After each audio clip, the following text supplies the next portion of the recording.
when you begin to see through a perception of energy, you literally learn to take the ego out of the mind and you begin to allow yourself to actually be the creator of your reality.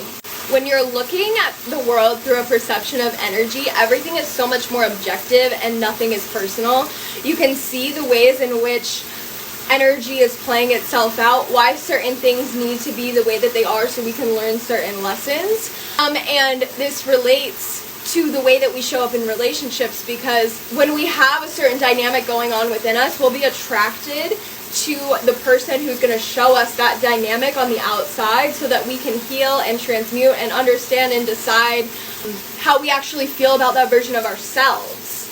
And that's why a lot of people will get into relationships, break up, and then cast all this projection, all this hatred, all this fuck shit, because that's actually how they feel about themselves inside, that version of themselves. They don't have compassion or empathy for that version of themselves. And the reason that I know this is because I was in a relationship with a narcissist, but the thing is, he wasn't really a narcissist, he just portrayed narcissistic behaviors, and I had to realize that it was because that was what my subconscious was looking out for, so that I could set boundaries for that energy coming into my life experience, so that I could have higher standards for the energy dynamics that I'm allowing into my realm of existence. And because this was someone that I actually really loved, it helped me to have compassion for narcissists, because it helped me to understand that it's not really like something that they're trying to do a lot of the time. It's just because it's the way they were modeled growing up. It's what they learned. It's all they know.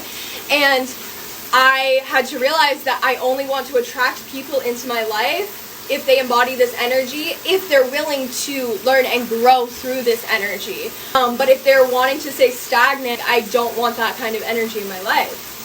But in the past, I thought that it was like a specific person that was hurting me, my dad. And so I felt like I had to push that person away, push it away, push it away, push it away, until it just was like non-existent in my reality. But this actually led me to creating more relationships with that same dynamic with other people, because the dynamic was still going on in my head. So I had to recognize, to learn to have compassion for the narcissist that lives inside my head, because I am narcissistic. We're all narcissistic. Narcissism is actually a healthy trait. It's just when it's overused or used without respect for the whole that it becomes abusive.